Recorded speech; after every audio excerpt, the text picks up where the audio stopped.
first off, I'd been drawing cars since I was like 2.5 or 3 years old. At age 8, my parents took me to the Philadelphia Auto Show. I grew up in that area.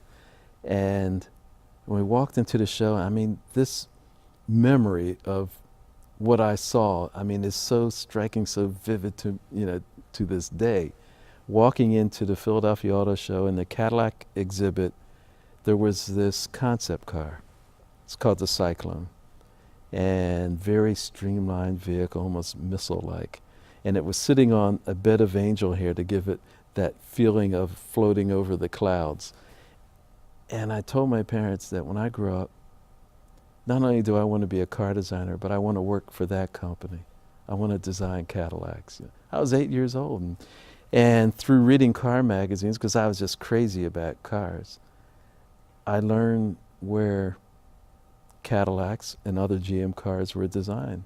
At age 11, I wrote a letter to GM Design and asked them about careers. I want to be a car designer when I grow up.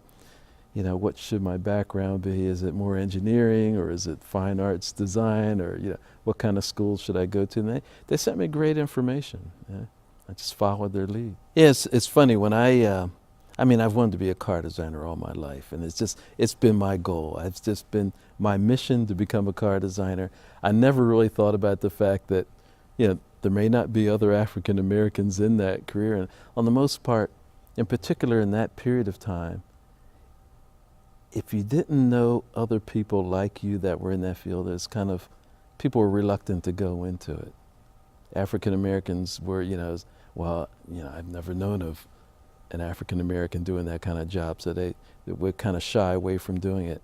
I never really thought about it. I just wanted to be a car designer, and I came here, and it wasn't until I got here that I realized that there were not other African Americans designing cars for General Motors. I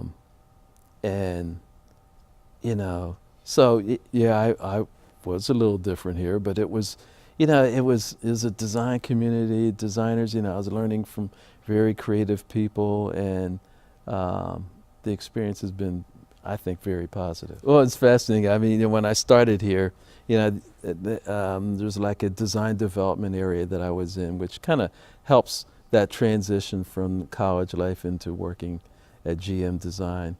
There was that period, and that was fairly brief, and then I moved into an advanced design studio, did some work on advanced concepts for Buick Riviera. But it's funny, the first thing that I worked on that went into production was just a tail lamp. It was a tail lamp on a Pontiac Bonneville, and I was so excited about that. I mean, my parents went to the dealership to see it, when that tail lamp came out. It was you don't forget those things. I mean, but the time has gone by very fast. I've had the opportunity to work with some of the most creative people in the world and learn from these very creative people in different areas.